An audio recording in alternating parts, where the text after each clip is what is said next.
Discuter avec lui des possibilités d'investissement en Guinée. Le résumé de ces audiences avec Sanassi Keita. C'est un groupe d'investisseurs malaisiens conduit par l'ancien ministre malaisien des Finances, fondateur de International Commercial Bank. Ces hommes d'affaires sont venus rencontrer le président de la République pour discuter avec lui des possibilités d'investissement en Guinée. I brought a team of investors to the Republic of Guinea to see the opportunities that are available in the country. Nous sommes venus en République de Guinée avec une équipe d'investisseurs afin de voir les possibilités d'investissement disponibles sur le terrain. Au cours de notre entretien avec le président de la République, nous lui avons expliqué clairement que nous nous intéressons au secteur de l'énergie, de mines, de télécommunications et de l'agriculture. Le président de la République nous a rassurés de son soutien parce qu'il a été très proactif et positif par rapport aux objectifs de notre mission et qu'il est très heureux de recevoir des investisseurs de l'Asie qui viennent travailler en Guinée pour cette période. Tout de suite, nous allons rencontrer les ministres, chacun dans son domaine, pour développer avec eux les secteurs que nous avons discutés avec Monsieur le Président de la République, afin de revenir plus tard, lui rendre compte de ce qui a été obtenu sur le terrain. Ces autres investisseurs sont chinois de la société d'État China Bright World. Ils sont venus faire un compte-rendu au chef de l'État à propos du projet national de communication dont le contrat a été signé l'an dernier. 那我们今天见总统呢，主要是给总统汇报我们去年年底所签署的国家几内亚通信网的这个建设项目。Aujourd'hui, nous sommes venus ici pour faire un compte rendu à son Excellence Monsieur le Président à propos d'un contrat signé l'an dernier. C'est le contrat du projet national de communication. Nous avons donc présenté à son Excellence Monsieur le Président l'organisation, les différentes parties de ce réseau. On va prendre 3 à 5 ans pour la construction de ce réseau. Et avec la mise en travaux de ce réseau, la Guinée sera donc l'un des pays qui peut bénéficier des technologies les plus avancées dans le secteur de communication. Donc on sait actuellement on est dans une société de l'information et le développement du secteur de communication joue un rôle majeur dans le développement de l'ensemble dans le développement socio-économique d'un pays. Cela prouve que China Great Wall a donc toutes les capacités nécessaires pour mener à bien ce projet. Nous souhaitons que ce projet sera soutenu par les deux gouvernements et d'intégrer ce projet dans le partenariat global des deux pays. Nous souhaitons sincèrement que ce projet devienne donc un projet exemplaire pour la coopération amicale d'intérêt commun entre la Chine et la Guinée. Ensuite, c'est au tour de ces investisseurs indiens d'être reçus en audience par le président Alpha Condé. Ce groupe, dirigé par l'ancien ministre indien de la coopération et le chef de l'État, ont eu également des entretiens allant dans le sens du développement socio-économique de notre pays. And I'm glad to say that we had very fruitful discussions with the Honorable President of Guinea.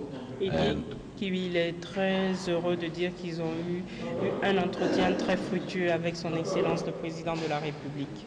I hope that there would be a beneficial outcome between the government of Guinea and the corporate sector from India. Il dit qu'il espère que ça sera bénéfique pour le gouvernement guinéen et aussi donc pour les corporations du secteur privé indien.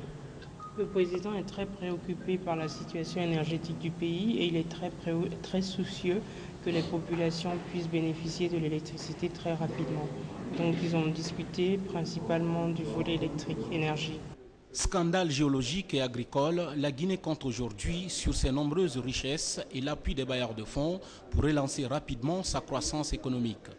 Et depuis l'arrivée au pouvoir du professeur Alpha Condé, le pays est devenu une destination phare des investisseurs de tous bords. Dans l'actualité encore, je vous le disais en titre, le Premier ministre chef du gouvernement a rencontré ce matin les responsables des établissements bancaires, des cambistes et des détenteurs des bureaux de change. À l'issue de la rencontre, il a été décidé que tous les bureaux de change soient fermés dès maintenant. La décision vise à trouver des voies et moyens pour réglementer ce secteur. Voici le reportage signé de Adi Kamara. Après l'étape de la concertation qui a montré ses limites, le gouvernement sort désormais ses biceps pour sauver la monnaie guinéenne qui se déprécie à un rythme inquiétant. Toile de fond de cette rencontre que le Premier ministre a eue ce matin avec les responsables des établissements bancaires, des détenteurs des bureaux de change et des cambistes. Mohamed Seydou Fofana n'est pas passé par 4 chemins pour fustiger le comportement des détenteurs des bureaux de change et des cambistes qui entretiennent aujourd'hui une spéculation dangereuse sur la monnaie guinéenne.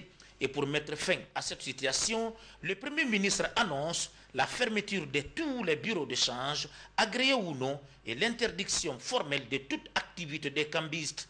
La décision entre en vigueur dès demain matin. À partir de maintenant, tous les bureaux de change, je dis bien tous les bureaux de change sont fermés, même ceux qui ont des agréments. Et demain, nous allons faire descendre sur le terrain des agents pour aller.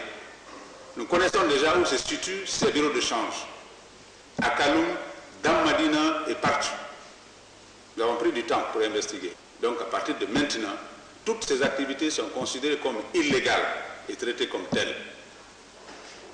Nous allons réinstituer un autre mécanisme en rapport avec la Banque centrale et nous allons examiner au cas par cas les demandes pour agréer ceux qui peuvent réellement faire cette activité. La monnaie est une marchandise, on le dit, comme toute autre marchandise, mais il n'est pas bon qu'elle soit manipulée par n'importe qui. C'est cette phase que nous allons ouvrir maintenant.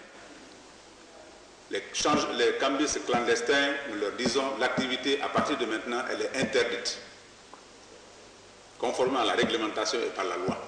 Ceux qui ont reçu l'agrément est caduc. Même fermeté à l'endroit des responsables des établissements bancaires qui, au dire du Premier ministre, ne participent pas suffisamment à l'effort du soutien et d'assainissement du secteur économique. Les banques de la place rechignent encore à accompagner l'effort du gouvernement pour la réglementation du taux d'échange. Ce comportement qui nuit à la stabilité de la monnaie guinéenne n'est plus acceptable, selon Mohamed Seydou Fofana. Au niveau des banques, nous devons vous informer que vous devez accepter de vous impliquer dans l'économie réelle. Or, notre système bancaire au jour d'aujourd'hui, tel qu'il vit, ne supporte pas l'économie guinéenne. À notre première rencontre, je vous l'avais dit. Notre constat est que certaines banques participent à cette spéculation sur la monnaie guinéenne. C'est vrai. Nous avons tous les éléments d'information, tant dans la fixation des commissions que dans l'alimentation du marché. Alors nous souhaitons que cela cesse. Nous allons maintenant faire appliquer la réglementation des changes de façon rigoureuse et suivie. Nous devons revoir nos comportements vis-à-vis de l'économie guinéenne. Nous allons faire appliquer la loi. 137 bureaux de change et une cinquantaine de bureaux de transfert, voilà qui renseignent sur le niveau de désordre dans ce secteur et du coup, le rôle de la Banque centrale devient une portion congrue dans la gestion de la monnaie guinéenne. En somme, c'est un Premier ministre remonté contre les pratiques illégales dans le secteur monétaire guinéen qui a conféré avec ses banquiers, cambistes et détenteurs des bureaux de change. Le message de l'État est donc clair, respecter la loi ou subir sa rigueur. 8 mars, fête internationale de la femme a été célébrée hier avec faste en Guinée, une occasion mise à profit pour évoquer les problèmes auxquels la femme guinéenne se trouve confrontée. Le président de la République, le professeur Alpha Condé et son épouse ont offert un cocktail aux femmes de Guinée. Le reportage de Adama Magasuba. Les femmes de Guinée, à l'instar de leurs sœurs du monde, ont célébré mardi, dans la ferveur et l'allégresse, la fête internationale à elles consacrée par les Nations Unies. Une occasion pour les femmes de Guinée de réitérer leur soutien au programme de société du professeur Alpha Condé. Elles ont en retour demandé l'appui du chef de l'État pour la promotion de l'égalité des sexes, de la participation des femmes aux activités socio-économiques et de la sécurité alimentaire. En retour, le président de la République a renouvelé sa détermination à combattre les causes de l'aggravation de la pauvreté en République de Guinée, que sont la corruption, la malgouvernance et le laxisme. Cette fête internationale des femmes qui a débuté au Palais du Peuple s'est poursuivie dans la soirée par le banquet offert par la première dame de la République à la case de Bellevue. Une autre rencontre qui a mobilisé du beau monde. Des membres du gouvernement, diplomates et représentants des pays amis ont massivement fait le déplacement. Là, la première dame de la République a dans son discours présenté son programme d'action, sa fondation et ses priorités. Madame Guéné Kaba a, à titre indicatif, donné quelques chiffres. Le taux d'analphabétisme chronique avoisine les 70% chez les adultes. Le taux de mortalité maternelle est à 980 pour 100 000 naissances vivantes. Le taux de mortalité des enfants de moins de 5 ans est de 163 pour 1000. L'espérance de vie à la naissance se situe aux environs de 57 ans. La séroprévalence nationale du VIH-Sida est de 1,5%. Ce taux est environ 2% chez les femmes et 5% chez les femmes enceintes, d'où la féminisation du VIH-Sida. Pour soutenir les nouvelles autorités durant le quinquennat de mon époux, ma priorité des priorités sera dans le domaine de la santé, à savoir la promotion de la santé maternelle et infantile pour la réduction de la morbidité et mortalité maternelle et infantile, la prévention de la transmission mère-enfant du VIH-Sida, la lutte contre toutes les violences à l'égard de la femme, surtout la lutte contre les mutilations génitales féminines. Pour toutes ces raisons, la première dame de la République décide de créer la fondation Condé Guéné Kaba pour la promotion de la santé maternelle et infantile, en abrégé FCDK PROSMI. La première dame de la République donne ici quelques objectifs visés par la fondation FDK PROSMI. Assurer la prise en charge des femmes en âge de procréer, mais aussi apporter une assistance aux orphelins et enfants vulnérables, contribuer à la lutte contre les IST, VIH, SIDA et les pratiques traditionnelles néfastes à la santé de la femme et réduire l'impact socio-économique du VIH sur les personnes infectées. Contribuer aussi au développement harmonieux des enfants et assurer leur protection. Promouvoir l'hygiène et l'assainissement des grandes villes ainsi que l'aménagement des lieux publics.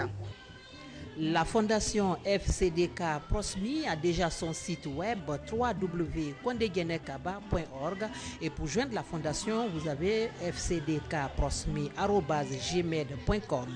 Au sortir du banquet, certains diplomates ont donné leur impression. L'ONU-SIDA est décidé à apporter un appui à la fondation de Madame la Première Dame, comme toutes les autres organisations communautaires caritatives qui existent dans le monde entier. C'est un réel plaisir pour moi et pour tout l'ONU-SIDA, pour tout le combat que nous menons avec toutes les agences du système des Nations Unies et tous les partenaires, de voir le VIH-SIDA comme une priorité exprimée officiellement en Guinée. Parce que, comme elle a eu à le dire, c'est vrai, la prévalence est très faible dans la population générale. Mais lorsqu'on prend, on voit la situation du côté des femmes. Les femmes sont beaucoup plus touchées que les hommes. C'est vrai que ce n'est pas une situation particulière à la Guinée et que l'épidémie du VIH touche les femmes plus que les hommes. Et c'est pour ça que je suis vraiment heureuse de voir que la Première Dame prend ce problème-là comme un problème qui la concerne d'abord. Et ce que nous pouvons dire, c'est que nous sommes de cœur avec elle et nous allons agir du côté du plaidoyer pour voir comment mobiliser les autres partenaires au niveau du système des Nations Unies d'abord, mais avec toute la communauté internationale entière pour pouvoir venir en aide au programme de lutte contre le VIH-Sida. Félicitations pour